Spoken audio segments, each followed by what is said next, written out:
Hoy vamos a tocar un caso que forma parte de la última serie que lanzó Netflix sobre una historia que me llamó la atención desde el comienzo porque los delincuentes eran paraguayos. ¿Y quién es paraguayo? Yo. Pero lo que me sorprendió fue que yo no conocía esta historia que ocurrió en el año 1973, que además, por lo menos cuando había ocurrido el hecho, fue considerado el secuestro de un avión más largo de la historia, haciendo que los más de 80 pasajeros y empleados de la aerolínea estuvieran volando sin rumbo por más de 60 horas. Obviamente hacían paradas en diferentes países para cargar gasolina, pero es una historia loquísima que además es importante mencionar, es la base del show nuevo de Netflix. Lo que hoy les voy a contar es la historia real. Antes de empezar con este caso, te quiero contar que ahora todos los videos están en formato podcast, lo que quiere decir que los podrás disfrutar en el auto, en el gimnasio o cuando te encuentres haciendo cualquier tipo de actividad diaria. Busca mi nombre, Paul Lando, en Spotify, Apple Podcast o en tu plataforma de podcast favorita, o más fácil, ingresando al enlace que te dejo en la descripción de este video. Tampoco te olvides de suscribirte al canal y apretar la campanita si todavía no lo estás para ver los casos criminales más impresionantes del mundo. Y como siempre menciono, un like ayuda muchísimo para que más personas vean los videos. Este es el caso del vuelo 601, que en verdad era el vuelo HK-1274 de Colombia.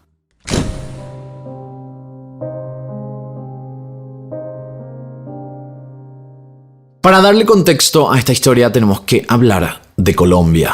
En la década de los 60 y 70, Colombia había sufrido secuestros de aviones de manera constante, lo que se conocía como piratería aérea. En la mayoría de los casos, los pilotos obedecían las órdenes de los secuestradores. En algunas ocasiones hacían pedidos a la policía y en la mayoría de los casos se solicitaba dinero para la liberación de las víctimas. Hubo unos cuantos casos donde los secuestradores manipulaban los aviones, o sea, tenían conocimiento en pilotaje, pero estos eran una minoría. Desde 1967 hasta 1974, más de 1.700 colombianos y alrededor de 3.500 ciudadanos de toda América Latina, entre pasajeros y tripulantes, estuvieron secuestrados en los cielos del Caribe. Y la gran mayoría de los vuelos tenían como destino a Cuba, justamente porque era un lugar aislado, sin comunicación y donde podían dejar a los pasajeros para luego escapar sin ser rastreados. Estos casos además fueron los que no registraron pasajeros heridos o lastimados, lo que hacía que fuera un destino ideal para los secuestradores. Ahora, no sabemos cómo los secuestradores escapaban de Cuba, porque eso no queda muy claro con todos estos casos, pero por algo lo hacían de manera constante, ya que en total se confirmaron 32 secuestros de aviones con destino a esta isla, lo que aseguraba que de alguna manera esta era la mejor salida para concretar los secuestros. El año 1969 fue el que obtuvo más casos con destino a Cuba, siendo 14 los aviones secuestrados en ese año. Tenemos que decir que el caso de hoy inicia en Colombia, porque este país estaba en el puesto 2 de los países con más casos parecidos en el mundo. Obviamente, sin sorpresas, el puesto número 1 lo tenía Estados Unidos. Actualmente los casos son muy pocos porque la seguridad en los aeropuertos fue reforzándose con los años, haciendo que fuera casi imposible que un secuestro pudiera ocurrir. No muchas veces tenemos una escena del crimen en movimiento, lo que hace que este caso fuera aún más loco. El 30 de mayo de 1973, el vuelo HK-1274 tenía que hacer un viaje que lo hacía prácticamente todos los días, desde Bogotá a Cali, Pereira, luego al Caribe para luego regresar a Bogotá. En esa época los vuelos llegaban a un destino, los pasajeros que continuaban el viaje se quedaban en el avión esperando que subieran otros pasajeros y luego iban al siguiente destino. Esto cambió por muchas razones. Primero, la seguridad, por la cantidad de casos que existían de secuestros de aviones. Hoy en día las conexiones se hacen con vuelos distintos para tener un mejor control de los pasajeros. Por otra parte, la autonomía de viaje fue mejorando con los años, haciendo que los aviones pudieran tomar tramos más largos sin hacer paradas. Para el primer viaje, de Bogotá a Cali Pereira, habían subido 82 pasajeros. El viaje fue normal hasta que llegaron a Cali a la 1:35 de la tarde. En esa parada subieron dos hombres que se sentaron en la penúltima fila del avión. Ellos eran Francisco Solano López y Óscar Eusebio Borja. A Eusebio lo apodaban el Cacho Borja por su peculiar forma de caminar y a Francisco le llamaban el Toro Solano López por su fuerza física. A los 10 minutos de haberse subido, estos dos hombres se pusieron unas capuchas negras en la cara que tenían orificios en los ojos, así como en las películas. Cuando una de las azafatas cruzó, que no se había dado cuenta de lo que estaba pasando, uno de los hombres la agarró y la apuntó con un arma. Uno de ellos dio un disparo al piso, lo que hizo asustar a todos los pasajeros, y ahí gritaron la frase: «¡Quietos! Esto es un secuestro». Después fueron a la cabina, y desde ese momento en adelante, los lugares que ocuparían serían los siguientes: uno en la puerta de la cabina y el otro se encargaría de mantenerse en el pasillo del avión apuntando el arma para que ningún pasajero intentara pararlos. Hablemos del capitán del vuelo, un hombre llamado Jorge Lucena. En la cabina estaban 4 personas: el capitán, un ingeniero, un aprendiz de ingeniero y el copiloto. Jorge Lucena ya había pasado por un intento de secuestro 4 años atrás, pero en ese caso el secuestrador era un chico de 20 años que solo tenía un cuchillo. Cuando el chico entró a la cabina, le puso el cuchillo en el cuello, que fue cuando Jorge Lucena le dio un golpe fuerte en la cara. Se abalanzó encima y lo pudo controlar hasta que pudieron llegar a tierra y llamar a la policía. Ahora, en esta ocasión eran 2 personas con armas de fuego. La situación era completamente diferente. Según el recuento de los hechos, Jorge mencionó que estaba completamente distraído y porque la puerta estaba cerrada no había escuchado nada, ni los gritos ni el disparo. Él inclusive dijo que estaba silbando una canción mientras empezaba a volar el avión, que fue cuando uno de los hombres entró a la cabina, le apuntó con el arma y fue recién ahí que supo que estaban siendo víctimas de un secuestro. Varios testigos aseguraron que este hombre parecía ser el líder del dúo porque era el que daba las órdenes y por la manera de expresarse. Por eso lo vamos a llamar el líder para que no haya confusión con los 2 criminales. El líder entonces le gritó al equipo en la cabina: «Esto es un secuestro», a lo que Jorge le dijo: «Cuénteme qué quiere». Fue así que el líder le respondió una sola palabra: «Aruba». Aquí ocurriría la primera parada del vuelo, que fue en Medellín, porque Aruba quedaba a más de 1000 kilómetros y el avión no iba a poder llegar hasta ahí. En Medellín les tomaría 45 minutos cargar gasolina. Es importante decir que desde el primer momento los secuestradores le dijeron a la tripulación que ellos supuestamente trabajaban con un grupo terrorista y que todos los familiares de los tripulantes habían sido ubicados y que si hacían algo, sus familiares serían asesinados. Con este miedo, todos colaboraron con el secuestro. En Medellín actuaron como si nada estuviera pasando, lo que hizo que la carga de combustible fuera normal, hasta que vieron que el piloto tenía el apuro de despegar, lo que hizo creer a los empleados del aeropuerto que algo no andaba bien. Pero como dijimos, los tripulantes estaban siguiendo las órdenes intentando no alzar sospechas. Una vez que el vuelo avanzó, el líder criminal empezó a solicitar lo que quería: un total de $200,000 distribuidos en billetes de $100 y $50, que para esa época era mucho dinero, y también pidieron la supuesta liberación de unos presos políticos de la guerrilla colombiana del Ejército de Liberación Nacional, lo que hizo suponer que ellos eran parte de este grupo. Para continuar con el miedo, los secuestradores querían demostrar que hablaban en serio y decidieron anunciar que llevaban bombas en un maletín. Y para eso hicieron que el capitán tocara lo que llevaba dentro. Él pudo sentir unos objetos redondos, pero no pudo confirmar con certeza que se tratara de unos explosivos. Pero esto sumaba mucho más al miedo que estaban viviendo en ese momento, sabiendo que con cualquier error ellos podrían activar estas bombas y matar a todos en ese vuelo. Camino a Aruba, los criminales se hacían más agresivos. No dejaban que ningún pasajero hablara y controlaban a todos los que pedían ir al baño, apuntándolos con el arma en todo momento. A las 5 de la tarde llegaron a Aruba. Aquí fue cuando se empezaron las negociaciones con el gobierno colombiano. Ellos pidieron $200,000, pero el encargado de las negociaciones había ofrecido solo $20,000, lo que no dejó contento a los secuestradores. Para demostrar que ellos iban a colaborar, decidieron liberar a la mitad de los pasajeros, a 40 en total, dando prioridad a los niños y mujeres. Al mismo tiempo, el aeropuerto de Aruba, que ya estaba al tanto del secuestro, había solicitado al piloto que despegaran porque no podían seguir con otros vuelos por el tema del secuestro. Uno de los pasajeros, llamado Carlos Montoya, llegó a declarar que en ese momento, cuando los secuestradores estaban negociando, él pudo agarrar un extintor y lo había puesto debajo del asiento de otro hombre que era corpulento para tratar de atacar a uno de los criminales, pero el hombre estaba con tanto miedo que no se atrevió a hacerlo. En breve continuamos con este caso. Antes quiero agradecer a todos los miembros del canal que están mes a mes y que tienen beneficios únicos, como por ejemplo tener los videos antes y sin comerciales, emojis exclusivos para usarlos en la caja de comentarios y la insignia de batería que se va cargando con los meses. Por tan solo 99 centavos de dólar tenés acceso a todos estos beneficios y de paso es una manera de ayudar a este canal. Para ser miembro solo tenés que apretar el botón unirse en la página principal de este canal o con el enlace en la descripción. Ahora sí, seguimos con este caso.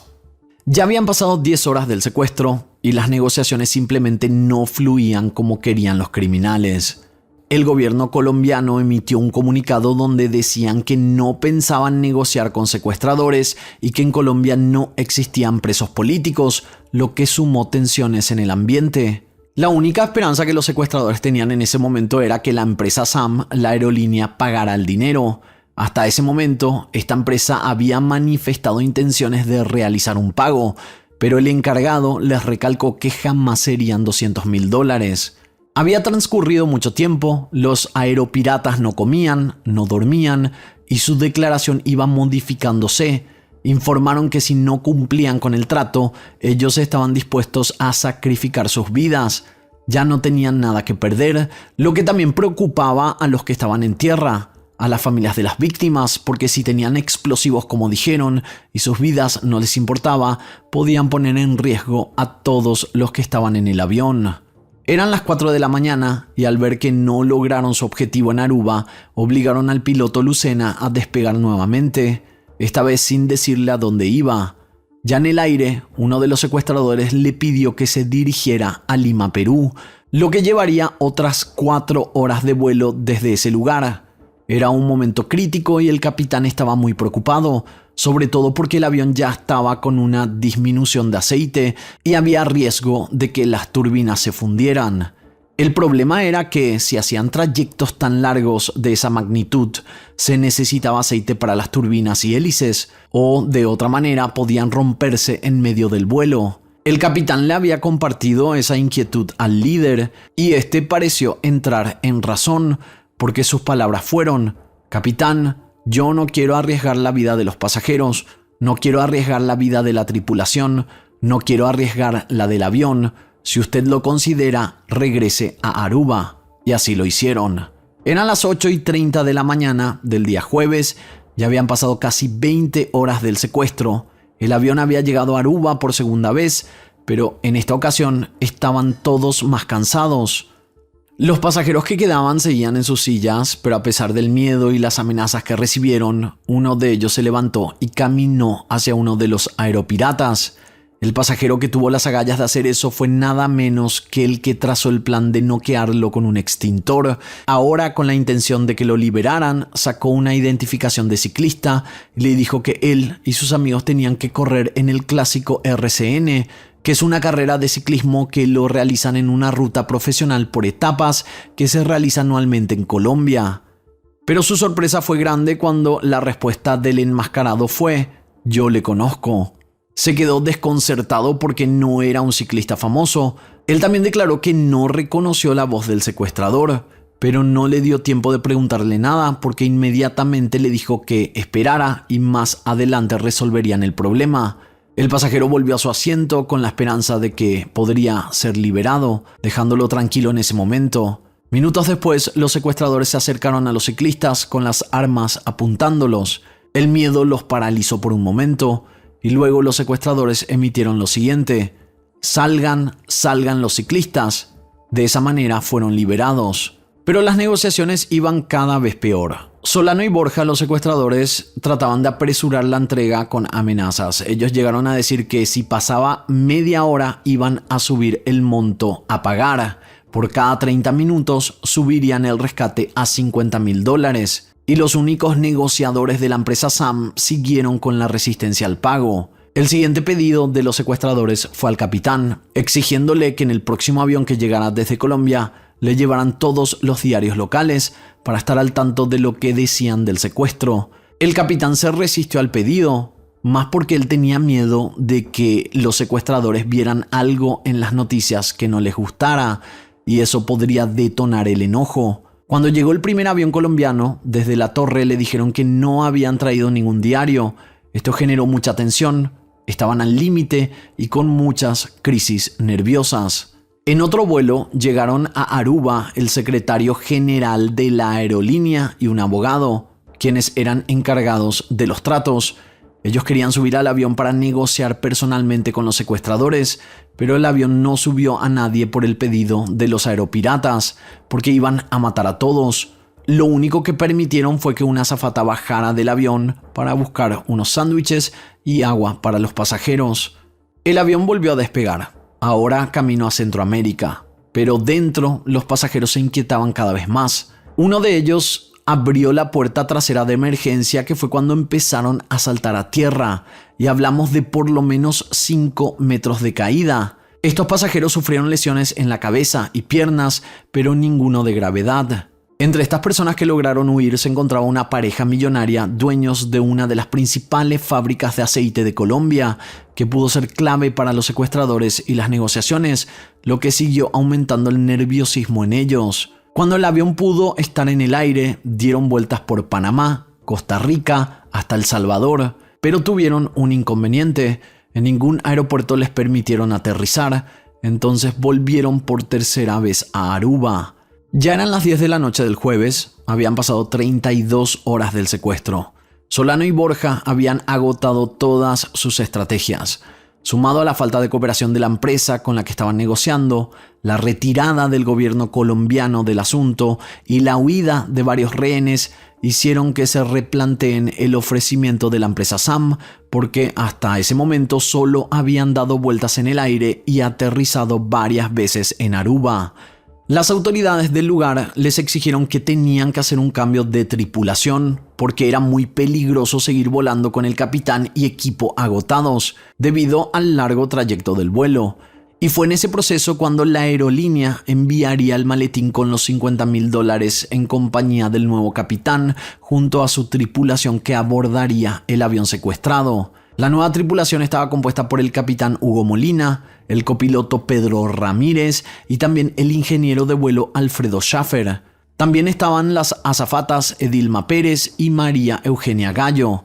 Todos ellos iban mentalmente preparados, no era una tarea fácil, pero alguien tenía que hacerlo. Una vez realizado el intercambio de personal, los aeropiratas se encargaron de acatar sus órdenes. Ahora el escenario interno del avión era un ambiente caótico, donde había mucho desorden, basura, sillas volteadas, y los pasajeros que quedaban tenían una cara de pánico. Eran las 4:20 de la mañana del día viernes 1 de junio. Habían pasado ya 38 horas del secuestro.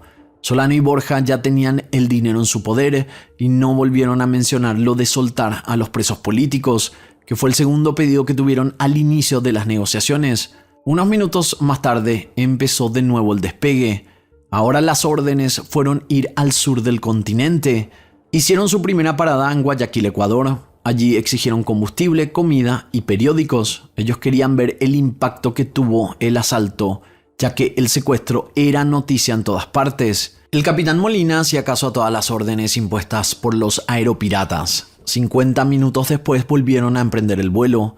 El nuevo destino era Antofagasta, al norte de Chile, pero al no contar con un aeropuerto que tuviera una autopista para las dimensiones de ese avión, tuvieron que tomar otra dirección y fueron a Lima, Perú. Ese sería el viaje más largo y atemorizante para la nueva tripulación, porque a esas alturas los autores del secuestro ya estaban perdiendo los estribos. Se mantenían constantemente agresivos y apuntando con las armas a todo el equipo. Recordemos que ya habían pasado 2 días y ellos no dormían, comían poco, iban al baño por turnos. La cordura que podían tener era mínima. Las nuevas azafatas, al estar más descansadas y frescas, se daban cuenta del peligro que corrían si ellos seguían perdiendo el control. Trataban de darles charla, ser agradables, incluso hasta hacían bromas, y así aliviaban la tensión. Esto ayudó a forjar mayor confianza con los aeropiratas. Eran las 10:47 am cuando aterrizaron en Lima, Perú, momento donde las azafatas comenzaron a limpiar el avión, bajaron la basura, recogieron los sándwiches y bebidas y curiosamente Eusebio y Francisco dieron la orden de liberar a 14 de los 23 pasajeros que quedaban. Cada vez eran menos. Cuando estaban por liberar a todos estos pasajeros, los secuestradores vieron en el diario algo que hizo que esto no sucediera. Al parecer la prensa hablaba de lo mal que se manejaban como secuestradores en el aire, y esto hizo desatar una furia en ellos. Era el mediodía y el avión volvió a tomar rumbo, ahora hacia Mendoza, Argentina. Eran tantas las vueltas realizadas que ya no sabían si los asaltantes aéreos seguirían con un plan o solo andaban en círculos. No se comprendía qué querían lograr. Ya tenían el dinero y en Mendoza ni siquiera apagaron las turbinas en las 2 horas que estuvieron en la pista, hasta que dejaron caer las escaleras y permitieron que los últimos pasajeros se fueran. Con el avión en marcha, esto resultaba muy peligroso para las personas que iban bajando, porque si corrían hacia el lado de la hélice, esta podía destrozarlos. Eran las 9:30 de la noche y ahora el despegue se había realizado ya sin pasajeros a bordo. Solo los aeropiratas y la tripulación a cargo. La última comunicación que se tuvo en ese momento con el capitán fue que se dirigía hacia Buenos Aires y ahí toda la comunicación se cortó. Pero esa noche el avión nunca llegó a destino. Los medios publicaron que había aterrizado en Resistencia, una ciudad al río Paraná, en la frontera con Paraguay, y que allí volvieron a pedir aceite a la torre de control, pero no se quedaron. A los 5 minutos despegaron nuevamente. Era la medianoche y los medios paraguayos comunicaron que el avión pidió pista en el aeropuerto de Asunción, Paraguay. El capitán Molina ordenó que apagaran las luces de la pista y 10 minutos después se pudo ver que volvían a tomar vuelo para perderse en la noche. Recién a las 3 de la mañana habían llegado a Buenos Aires, Argentina. El avión abrió sus puertas y se dejó caer en la escalera. Los primeros en descender fueron los miembros de la tripulación, pero después de ellos no salió nadie. Fue cuando el ejército y la policía decidieron ingresar para buscar a los secuestradores. Para su sorpresa, estos ya no estaban a bordo. Habían pasado 60 horas, realizado 6 paradas diferentes y recorrido 22.750 kilómetros para que al final resultara en un avión secuestrado sin sus aeropiratas, y los tripulantes no decían nada. De ser víctimas pasaron a ser sospechosos. Al final, el capitán Molina habló. La última escena del plan de los secuestradores eran sus destinos. Tomaron distintas paradas en Resistencia y Asunción, pero el capitán comentó que estos querían llevar a las azafatas con ellos como rehenes para asegurar su escape y evitar que contaran sus destinos. Edilma, una de las azafatas, bajaría primero en Resistencia, provincia del Chaco de Argentina, con uno de ellos, pero el capitán al mando se opuso a esto. Los pilotos propusieron otra salida, hacer un pacto con los aeropiratas. Si ellos no llevaban a nadie como rehén, la tripulación se comprometería a no avisar nada sobre sus ubicaciones por radio, ni cooperar con la investigación. Sin embargo, esto último no lo cumplirían.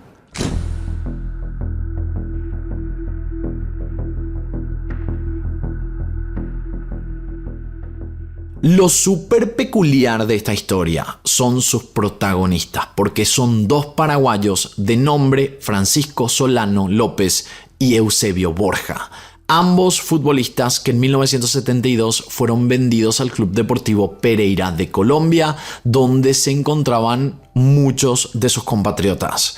Borja era delantero, mientras que Francisco fue mediocampista.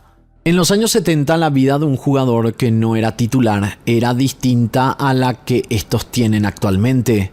En aquel entonces todo era muy precario y estos 2 paraguayos nunca se ganaron su lugar en el cuadro titular, y con el pasar de los meses comenzaron a ser relegados, lo que hizo que pasaran por muchas carencias en ese tiempo. Ambos comían mal, dormían en hospedajes que apenas podían pagar, sin jugar solo cobraban unas pocas monedas y eran jornadas muy largas de trabajo y entrenamiento donde se privaba del descanso, no se alimentaban bien y fue así que entonces Borja y López trazaron otros planes para ganar mucho dinero y para hacerlo de una forma rápida. Francisco y Eusebio venían de una mala racha profesional en el fútbol. De haber jugado en varios equipos y no destacar en ninguno, terminaron realizando partidos ocasionales de fútbol aficionado, sin obtener grandes satisfacciones a nivel laboral y económico. Es posible que el plan del secuestro haya sido por este motivo. La descripción que se tiene de estos futbolistas era que a donde iban para jugar no lograban quedarse por mucho tiempo. Tampoco se quedaban mucho en las ciudades donde estaban estos equipos de fútbol. Máximo 3 o 4 días y luego se iban nuevamente porque no eran buenos en sus partidos. A los dos se los conocía por hablar muy poco, no sonreían, no eran para nada amigables y otra cosa que llamaba la atención era que nunca aceptaban invitaciones de ningún tipo. Todos los de la comunidad paraguaya en Pereira los conocían, pero no eran realmente parte del grupo. No compartían apartamentos con los demás, como era común para casi todos los miembros de la Pereira paraguaya. Ni siquiera iban a los asados que organizaban los paraguayos del equipo y no se relacionaban mucho con los grupos sociales. Borja y López, a la vista de los demás, lucían bien, es decir, se vestían bien, siempre usaban relojes de marca, bastante caros y vistosos en público, y al no jugar en ningún equipo, aparentaban ser de un nivel de vida alto. El plan comenzaría como un viaje normal, con la compra de los tickets unos días antes, pero estos los pusieron a nombre de otras personas. En cuanto a los controles, a comienzos de los años 70 la seguridad que tenían para abordar a un avión era distinta a la que tienen actualmente. En ese entonces no había detectores de metales o rayos X, no había esa revisión de maletas que se realizaba de forma prioritaria, era como subir a un autobús. Con el ticket en mano uno ya podía ingresar, pero ellos ya tenían una estrategia preparada, basada en su experiencia de viajes. Sabían que si llegaban tarde al vuelo, con el avión ya en la pista, podían evadir la revisión de los documentos y maletas, por la prisa que tendría el personal. Y al ser habitués en el mundo de ser pasajeros de aerolíneas, por su profesión de futbolistas, conocían los procedimientos y la forma de manejarse de los trabajadores del aeropuerto, y frecuentemente hacían caso nulo a la revisión de los papeles de vuelo cuando se encontraban tarde, pudiendo de esta forma evadir completamente los controles. Y fue como pensaron, lograron atravesar el control y sentarse en sus asientos. Ahora el plan estaba literalmente en el aire.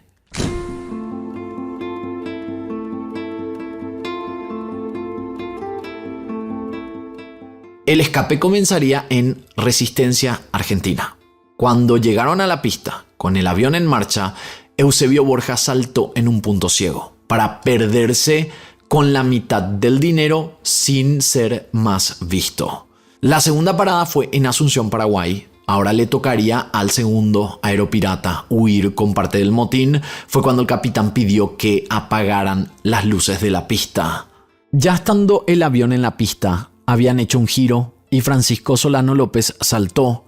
Durante esta huida, las autoridades del país estaban observando el avión desde el aeropuerto. Porque creyeron ver un cuerpo, pensaron que el avión atropelló a alguien. Entonces atravesaron la pista en 2 camionetas, una con policías y la otra con periodistas, pero al llegar no encontraron a nadie. El primero en ser atrapado fue Solano López. Él no duró mucho tras su escape. Lo arrestaron unos pocos días después en un departamento que alquiló en la ciudad de Asunción, muy cerca de la casa de sus padres. Por la forma que tenía Francisco de gastar el dinero, llamó mucho la atención. Tanto fue así que las autoridades solo lograron recuperar $18,000 de los $25,000 del rescate. El resto lo había gastado en pocos días.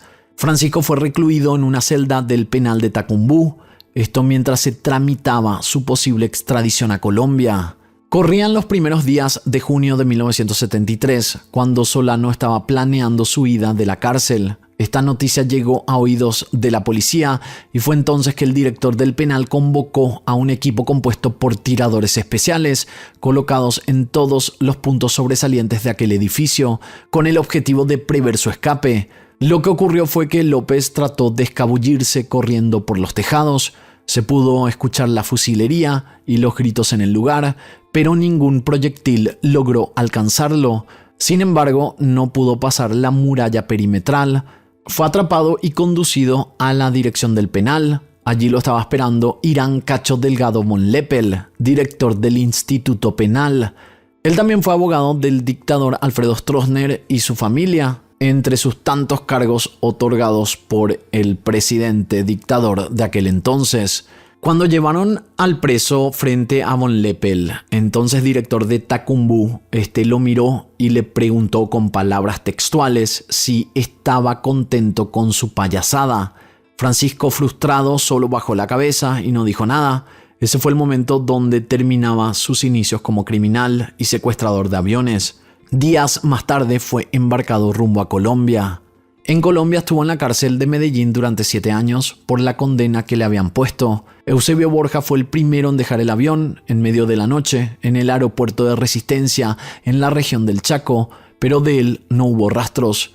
El despliegue policial realizado por las autoridades de Argentina no tuvo éxito. Al parecer Borja era el cerebro del plan, era una persona inteligente. Inclusive en su juventud había estudiado medicina y entre los dos destacaba más como jugador. Tenía futuro, pero con solo 27 años acabó con su reputación en la sociedad. Era bastante joven en comparación a López, que en el momento del secuestro tenía 31 años.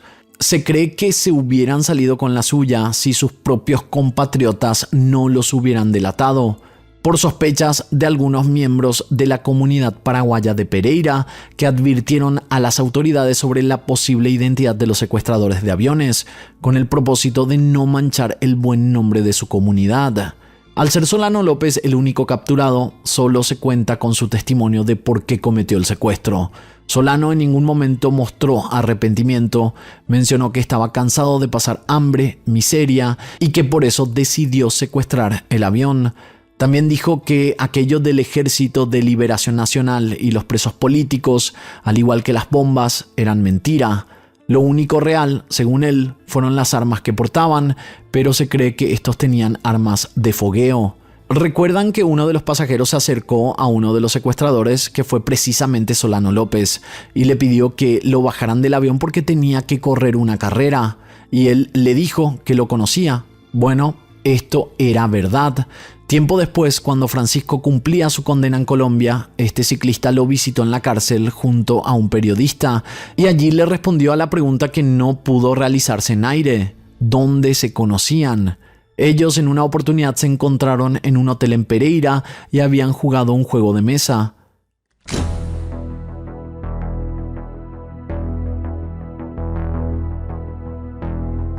Luego de cumplir su condena, no se sabe con exactitud qué fue lo que pasó con Solano López. Algunos creen que fue asesinado durante un atraco que realizaba en un banco de Argentina. De Eusebio Borja no se supo más nada. Nunca fue capturado, ni visto en público. No sabemos si aún sigue vivo o está quizás escuchando esta historia desde algún lugar. Con respecto a lo que se sabe de la tripulación, el capitán Molina y el copiloto Ramírez fallecieron 10 años después del secuestro. Su avión tuvo complicaciones al despegar y se estrelló contra una fábrica cerca del aeropuerto de Medellín. En los años siguientes al secuestro, empezaron a probar entre los distintos países de Latinoamérica tratados contra la piratería aérea. También lograron subir las penas otorgadas a los que osaban en secuestrar un avión y fortalecieron la seguridad que faltaba en los aeropuertos, dando por terminada la época dorada de los aeropiratas. Hasta el momento, el secuestro realizado por estos paraguayos del avión HK-1274 de la empresa SAM sigue siendo uno de los más largos y espectaculares de la historia de la aviación a nivel mundial. Estos futbolistas cambiaron drásticamente sus vidas profesionales, de entrenamientos en la cancha y estar en partidos, a planear un secuestro de un avión en una aerolínea colombiana. Un secuestro que les tomaría 60 horas y 15 minutos, varias escalas a países, logrando evadir en cada uno a las autoridades locales y con más de 60.000 kilómetros recorridos por todo el continente americano. Eusebio y Francisco llegaron juntos a Colombia en busca de una mejor suerte, pero nunca la encontraron. Entonces juntos planificaron el plan que cambiaría sus vidas completamente. En parte, lograron lo que querían, una hazaña para ser recordados por siempre. Hasta aquí el caso del día de hoy. Espero sus comentarios aquí abajo y de esta manera nosotros nos encontraremos en la próxima historia.